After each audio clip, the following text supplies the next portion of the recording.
Things have changed. GM Vice Chairman Bob Lutz is one of the best-known, most colorful, and controversial executives in the auto industry. An executive who once called man-made global warming a crock. He flies his own helicopter to work, flies fighter jets for relaxation, and owns a personal collection of race cars. Lutz is in a race against time at General Motors. He was hired in 2001 as the architect of GM's product revival strategy, where critics say he brought edge, style, and originality to GM designs, but not enough to increase sales and save GM from bankruptcy and $50 billion in U.S. aid. The U.S. government is being very kind to us. Now, at age 77, Lutz is leading the most ambitious and expensive marketing campaign at GM in years to win new customers, in an attempt to restore the automaker's greatness. I sat down with Lutz in a for-the-record interview at GM's world headquarters in downtown Detroit. I'm here with Bob Lutz, the vice chairman of General Motors. Bob, welcome. Good to be here. Thanks a lot. You know, during your career at General Motors, you've been credited with revitalizing GM's product line. Even though GM has been saved in a bankruptcy for the moment, it's not turned around yet. No, we're not out of the woods. I mean, we've got to get Americans to consider GM. We've got to get them to buy cars, and we've got to get them to buy Chevrolets, Buicks, Cadillacs, and GMC trucks. Not because they're on sale and not because they're $4,000 off. We've got to get them to buy the cars because they want them. And how many years does it take to do that before you say GM's turned around? Not just on the sales side, but turned around. Well, first of all, it depends a little on the overall economy. If the market remains as low as it is right now, it's going to take longer because the whole industry is operating at a level where it's very, very hard to make any money. But given any kind of economic recovery and assuming that the new products we've got from all four brands are going to be the hits that we think they are, and by the way, early indications are that they're going to be that, I think it's going to be I would say 2 years at the latest, we can start telling ourselves that we're solidly profitable, that our market share is on the way back, that we're starting to repay the government and so forth. So how long, when you look at the sense of urgency right now, at the executives, how strong is the sense of urgency? Well, the sense of urgency is huge, and that's why I guess I've had this job for a little over a month now, and we have created this whole new marketing campaign with the 60-day satisfaction guarantee, re-emphasize our 5-year, 100,000-mile warranty, created this whole advertising campaign for all four brands that gives the consumer the challenge where we will show, I reviewed some of the ads, finished television ads this morning, by the way. They're sensational. Let's talk about that because, you know, the whole purpose of this advertising campaign in which you are spending more for these four brands than we did formerly for the 8. Yeah, okay. Exactly right. Yeah. It's crucial to change consumer negative perceptions, or any negative perceptions about GM. I wanted to clarify this, though, that I've talked to a number of experts. They argue that this could take 5 to 10 years to change. You haven't got that kind of time. Well,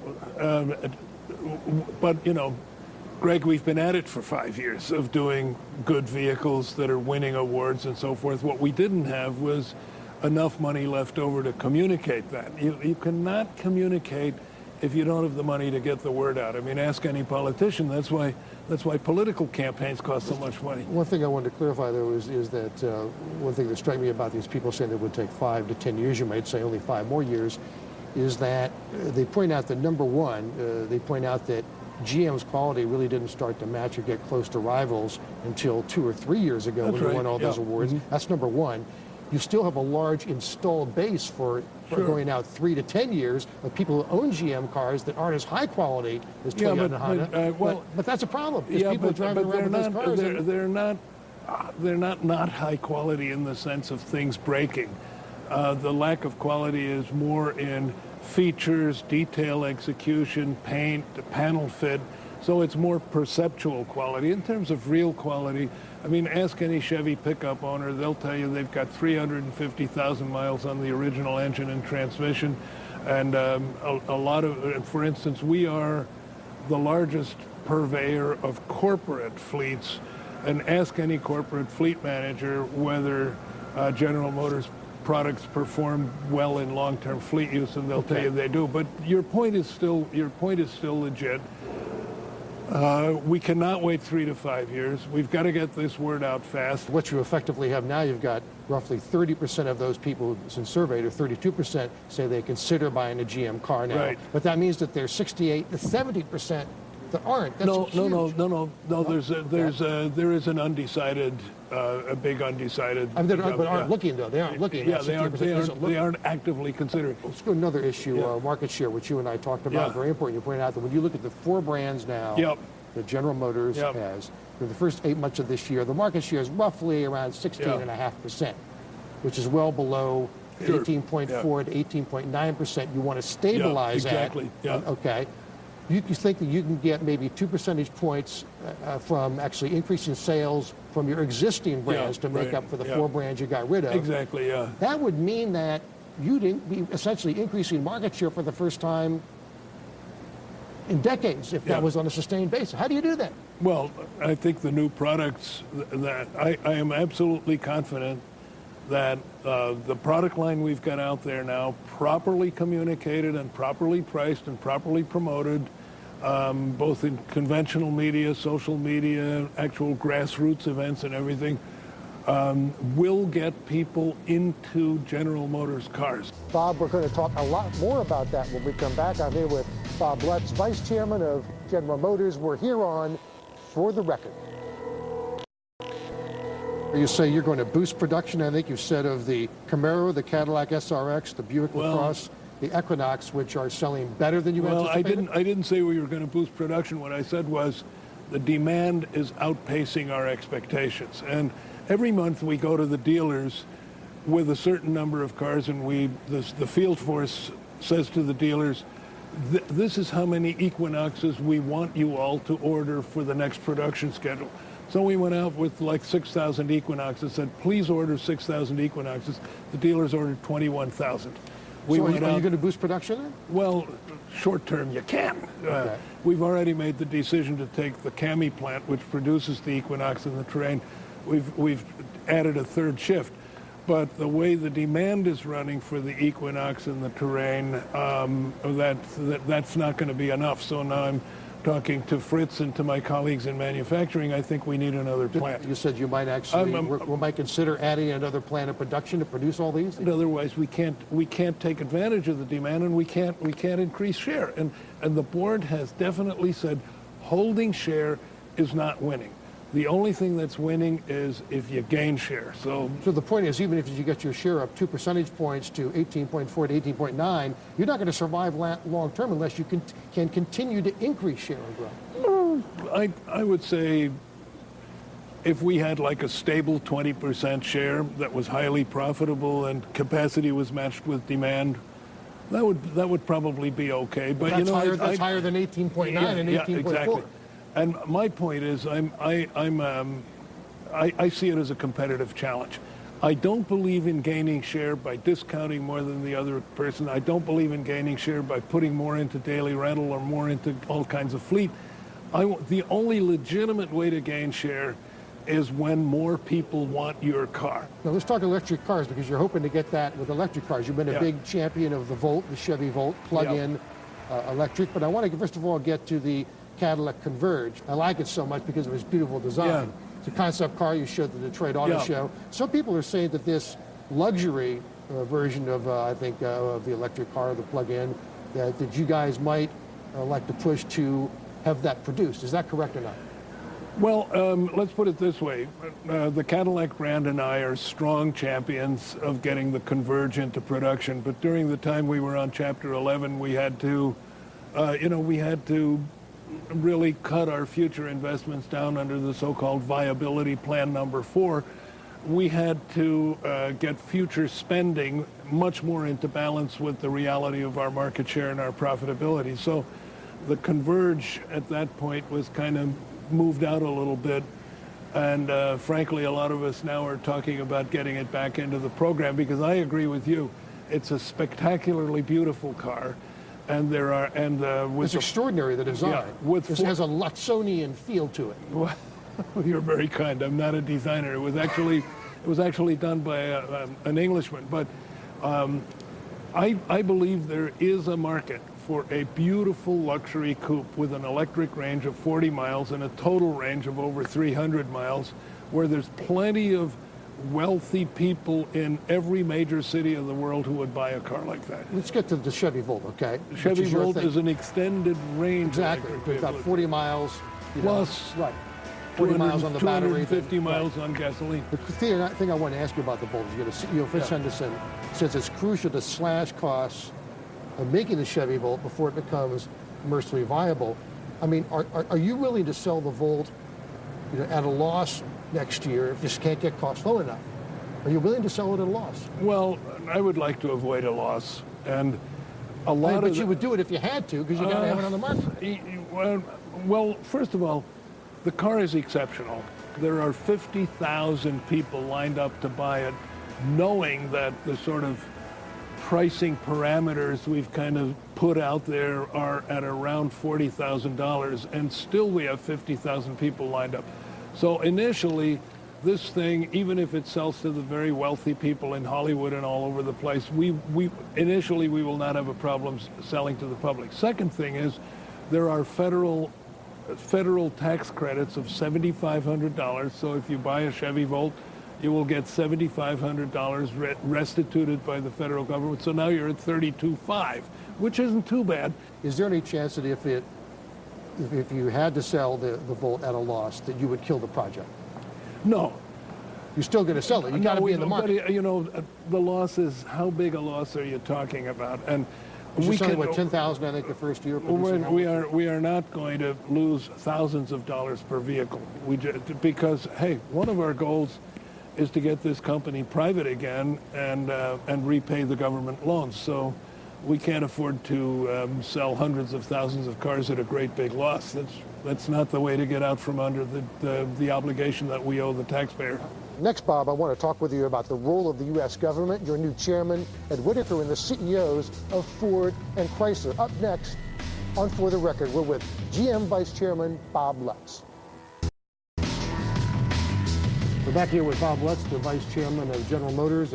Bob, what I wanted to ask you was, the U.S. auto industry has changed dramatically in the past year with a different cast of players. A lot of new CEOs and top executives. One of the biggest new players is the U.S. government, which owns a majority now of General Motors, and they've got strict rules on virtually everything you can do: spending, travel, lodging. What kind of adjustment has this been for you? I think it's a symbolic saving. It's not necessarily a real one, because when you look at the compensation of senior executives and you see that trips that used to take, like to Texas to have a visit with Ed Whitaker, that in the old days it was down in the morning, back in the afternoon. Now we have to go down and spend a night somewhere.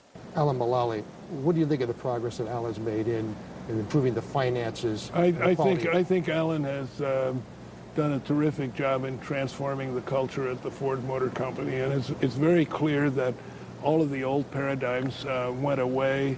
The separation between international operations and domestic. Sergio Marchionne, Chrysler. Is Chrysler just too damaged or so damaged that it's going to be very difficult?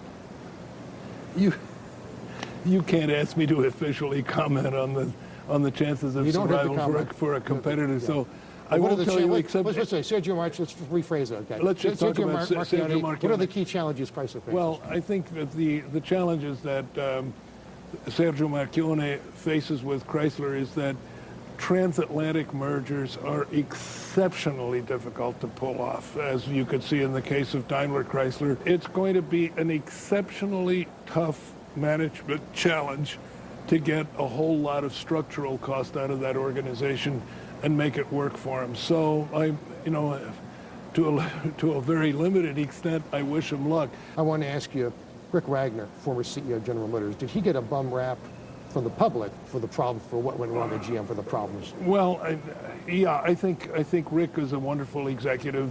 I think he was faced with a situation that was totally beyond his control.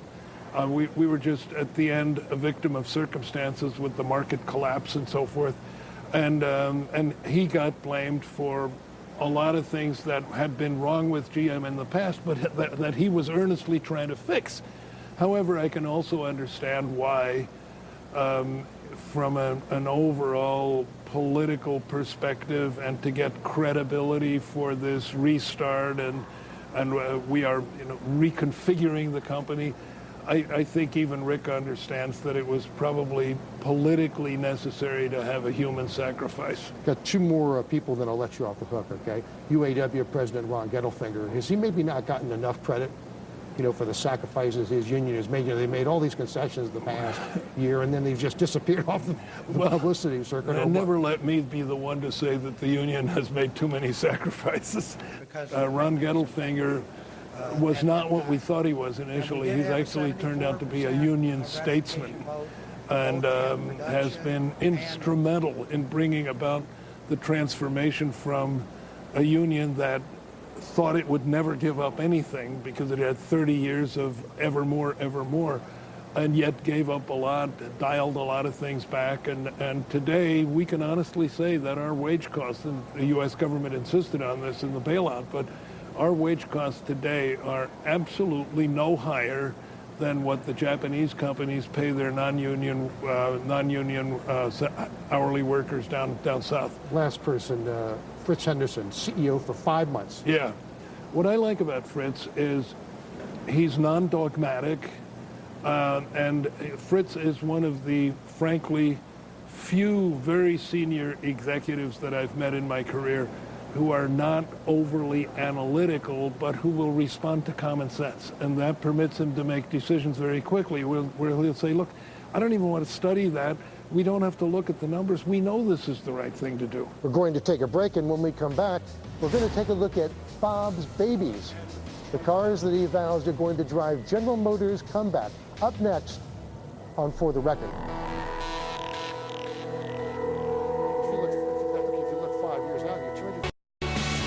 Welcome back. I'm here with General Motors Vice Chairman Bob Lutz, who says the worst of the American auto industry's crisis is over. But to make for a smoother road ahead, it's all about selling cars. Lutz shows me the cars that he vows will put GM on the road to recovery. Most people think of the Chevy Camaro as a gas guzzler, and then here I read that the thing gets almost 30 miles per gallon. Exactly. Highway, but 29 is pretty sensational for a car with 300 horsepower. I mean, that's old muscle car type. Do I get the horsepower. same noise? Is it rum? Do I get the No, you don't. Noise? You get a sweet, silky six-cylinder noise that reminds you a lot of a BMW. Despite the difference in price, despite the difference in fuel economy, 80% of people are ordering the V8. Let's go over and look at the CTS wagon, Yeah, okay? let's do that. This is much more in the idiom of like the Audi wagon, the BMW wagon. But what we wanted to do here was to do a station wagon, or a sports wagon as we call it, not necessarily with the biggest cargo volume. If we wanted the biggest cargo volume, we would have had a great big traditional station wagon square back, and we didn't want any of this. We wanted basically to create a station wagon that is so sexy looking and so compelling that people buy it because of the way it looks. Next thing I want to talk about the SRX. What different materials do you have inside these cars that you didn't find, Okay, say, that's 10 years easy. ago? What we used to have in our interiors was what I call solidified lava, sort of, lumpy, grainy black plastic. But just start at the outside. Look at how narrow our cut lines are now. We're down to 3 millimeters on cut lines. So you've got this beautiful, genuine wood. We've got a genuine wood rim steering wheel, padded leather steering wheel. You are going to sell the Chevy Cruze, which is a key to compete in the small car market. Yeah. But the way I'm thinking, I'm going, gee, you're up against the Corolla, you're up against the Honda Civic. Those are the competitors. Which are big, successful, very successful mass volume. They've got much better reputations, and I'm thinking, you got a problem. One of the reasons why this is such a hit in China, Australia, and Korea is that the small car buyer says, well, this isn't a small car. This is a mid-size car, but it's priced like a small car. This is the car that once and for all will dispel the notion that General Motors doesn't know how to make world-class cars in this size. You've argued, obviously, the Volt is a game changer for General Motors. It's a game changer in the sense that it will also help change the public's perception of General Motors' ability to create advanced technology cars. Because we used to be known for advanced technology, and then Toyota stole it with the Prius, and we want it back. Bob, what do you think is going to be the most single important change in the automobile? The most significant change is that the types of vehicles offered by the global automobile industry in the United States and in Europe, and to some extent in China, is going to be driven by the quest for fuel efficiency. So we will see some very surprising engine choices. Years ago, it was inconceivable for a Cadillac to not have a V8 engine. Well, now everybody is very comfortable with Cadillacs having V6 engines. As we strive for that 35 mile per gallon mandate by 2016, V8 engines are going to become rarer and rarer. For Bob Lutz, a lot is at stake. The future of an iconic American company and perhaps his own legacy. Whether General Motors turns around could determine whether Bob Lutz is remembered as the famous executive who helped preside over GM's fall into bankruptcy, or as the man who helped design its dramatic turnaround. Thank you for joining us. I'm Greg Miles. This is For the Record in Detroit.